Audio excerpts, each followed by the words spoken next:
안녕하세요 여러분, 제니TV의 이지안입니다.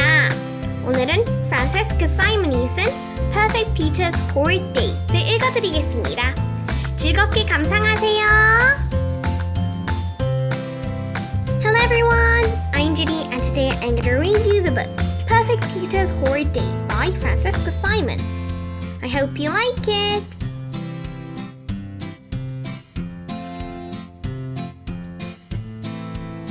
Perfect Peter's Horrid Day. Henry, use your fork, said Dad. I'm using my fork, said Peter. Henry, sit down, said Mum. I'm sitting down, said Peter. Henry, stop spitting, said Dad. I'm not spitting, said Peter. Henry, chew with your mouth shut, said Mum. I'm chewing with my mouth shut, said Peter. Henry, don't make a mess, said Dad. I'm not making a mess, said Peter. What? Said Mum. Perfect Peter was not having a perfect day. Mum and Dad are too busy yelling at Henry all the time to notice how good I am, thought Peter. When was the last time Mum and Dad had said, "Marvellous, Peter, you're using your fork. Wonderful, Peter, you're sitting down. Superb, Peter, you're not spitting. Fabulous, Peter, you're chewing with your mouth shut. Perfect, Peter, you never make a mess." Perfect Peter dragged himself upstairs. Everyone just expects me to be perfect, thought Peter, as he wrote his Aunt Ruby a thank you note for the super thermal vests. It's not fair. From downstairs came the sound of raised voices. Henry, get your muddy shoes off the sofa, yelled Dad. Henry, stop being so horrid, yelled Mum. Then Perfect Peter started to think. What if I were horrid, thought Peter. Peter's mouth dropped open. What a horrid thought! He looked around quickly to see if anyone had noticed. He was alone in his immaculate bedroom. No one would ever know he thought such a terrible thing. But imagine being horrid. No, that would never do. Peter finished his letter, read a few pages of his favourite magazine, Best Boy, got into bed and turned off his light without being asked. Imagine being horrid. What if I were horrid? Thought Peter. I wonder what would happen. When Peter woke up the next morning, he did not dash downstairs to get breakfast ready. Instead, he lazed in bed for an extra 5 minutes.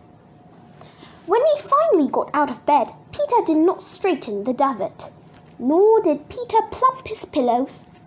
Instead, Peter looked at his tidy bedroom and had a very wicked thought. Quickly, before he could change his mind, he took off his pyjama top and did not fold it neatly.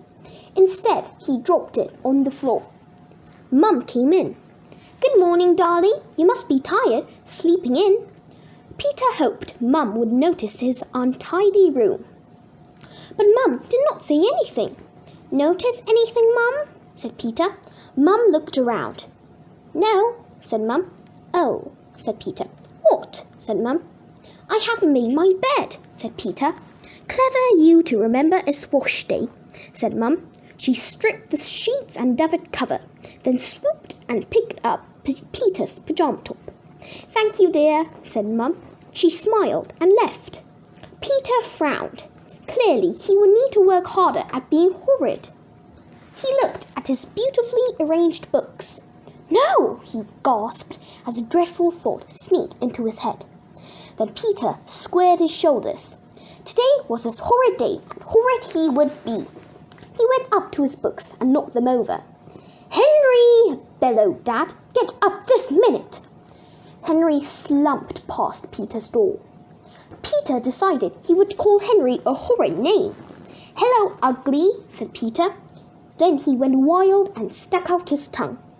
Henry marched into Peter's bedroom. He glared at Peter. "What did you call me?" said Henry. Peter screamed. Mum ran into the room. "Stop being horrid, Henry. Look what a mess you've made in here." "He called me ugly," said Henry. "Of course he didn't," said Mum. "He did too," said Henry. Peter never calls people names, said Mum. Now pick up those books you knocked over. I didn't knock them over, said Henry. Well, who did then? The man in the moon, said Mum. Henry pointed at Peter. He did, said Henry. Did you, Peter? Asked Mum. Peter wanted to be really, really horrid and tell a lie, but he couldn't. I did it, Mum, said Peter. Boy, would he get told off now. Don't be silly. Of course you didn't, said Mum. You're just saying that to protect Henry. Mum smiled at Peter and frowned at Henry. Now leave Peter alone and get dressed, said Mum. But it's the weekend, said Henry. So, said Mum, but Peter's not dressed. I'm sure he was just about to get dressed before you barged in, said Mum. See, he's already taken his pyjama top off. I don't want to get dressed, said Peter boldly. You poor boy, said Mum. You must be feeling ill. Pop back into bed and I'll bring your breakfast up. Just let me put some clean sheets on. Perfect Peter scowled a tiny scowl. Clearly, he wasn't very good at being horrid yet. He would have to try harder. At lunch, Peter ate pasta with his fingers. No one noticed. Then Henry scooped up pasta with both fists and slurped some into his mouth. Henry, use your fork, said Dad. Peter spat into his plate. Peter, are you choking? Said Dad. Henry spat across the table. Henry, stop that disgusting spitting this instant, said Mum. Peter chewed with his mouth open. Peter, is there something wrong with your teeth? Asked Mum. Henry chomped and dribbled and gulped with his mouth as wide as possible. Henry, this is your last warning. Keep your mouth shut when you eat, shouted Dad. Peter did not understand. Why didn't anyone notice how horrid he was? He stretched out his foot and kicked Henry under the table. Henry kicked him back harder. Peter shrieked. Henry got told off. Peter got dessert. Perfect Peter did not know what to do.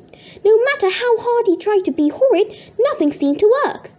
Now, boys, said Mum, Grandma is coming for tea this afternoon. Please keep the house tidy and leave the chocolates low. What chocolates? Said Henry. Never you mind, said Mum. You'll have some when Grandma gets here. Then Peter had a truly stupendously horrid idea. He left the table without waiting to be excused and sneaked into the sitting room. Peter searched high. Peter searched low. Then Peter found a large box of chocolates hidden behind some books. Peter opened the box. Then he took a tiny bite out of every single chocolate.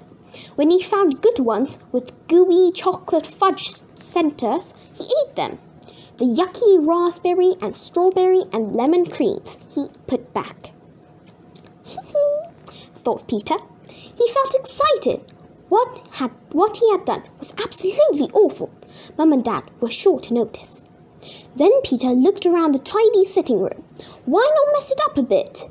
Peter grabbed a cushion from the sofa. He was just about to fling it onto the floor when he heard someone sneaking into the room.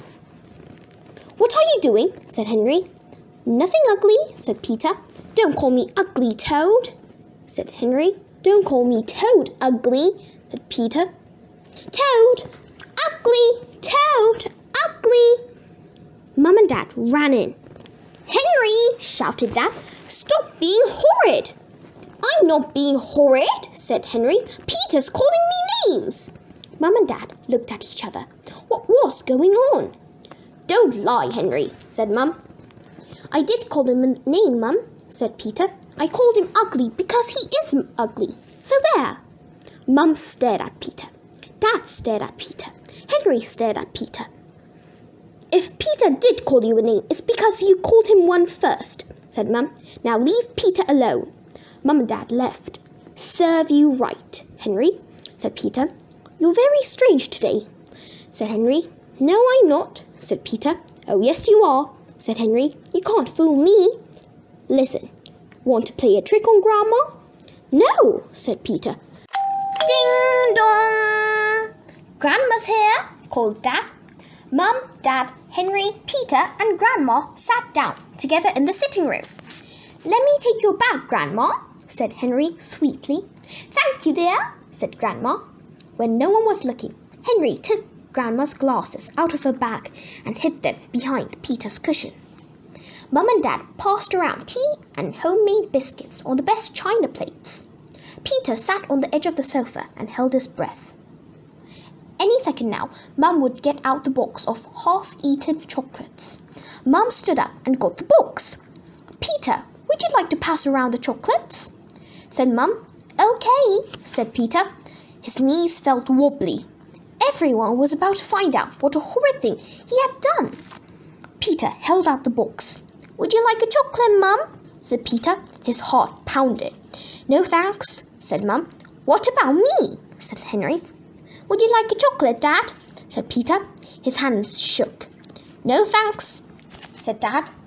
"What about me?" said Henry. "Shh, Henry," said Mum. "Don't be so rude."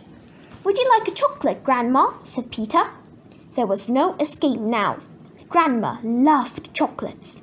"Yes, please," said Grandma. She peered closely into the box. "Let me see, what shall I choose? Now, where are my specs?"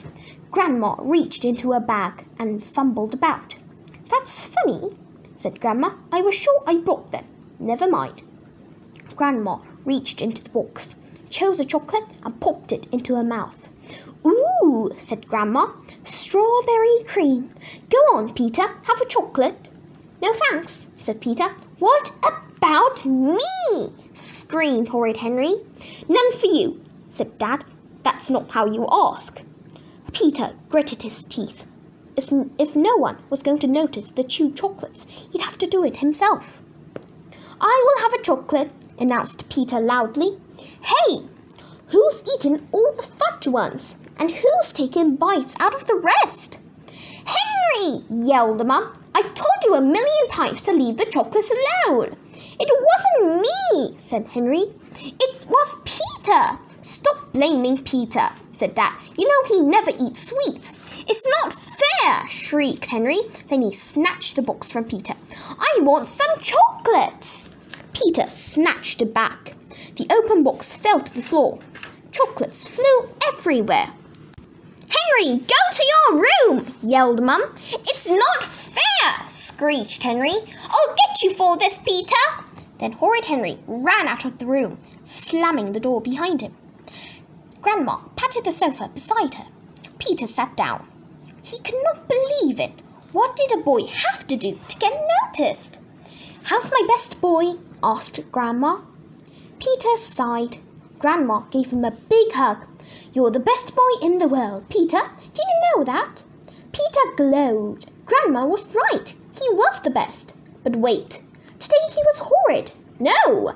He was perfect. His horrid day was over. He was much happier being perfect anyway. Being horrid was horrible. "I've had my horrid day," thought Peter. "Now I can be perfect again." What a marvelous idea! Peter smiled and leaned back against the cushion. Crunch! "Oh dear," said Grandma. "That sounds like my specs. I wonder how they got there." Mum looked at Peter. Dad looked at Peter. "It wasn't me," said Peter. "Of course not," said Grandma. "I must have dropped them. Silly me." Said Dad. Perfect Peter ran into the kitchen and looked about. "Now that I'm perfect again, what good deeds can I do?" he thought. Then Peter noticed all the dirty teacups and plates piled up on the worktop. He had never done the washing up all by himself before. Mum and Dad would be so pleased. Peter carefully washed and dried all the dishes. Then he stacked them up and carried them to the cupboard. "Boo!" shrieked Horrid Henry, leaping out from behind the door. Crash! Henry vanished. Mum and Dad ran in. The best china lay in pieces all over the floor. "Peter!" yelled Mum and Dad. "You horrid boy!" yelled Mum. "Go to your room!" yelled Dad. But, gasped Peter. "No buts!" shouted Mum. "Go! Oh, my lovely dishes!" Perfect Peter ran to his room. "Ah!" shrieked Peter. Perfect Peter's diary. It was boring being horrid. I had to eat chocolate, mess up my room, eat with my fingers, chew with my mouth open, and leave the table without being excused. I even tried to tell a lie. Never again!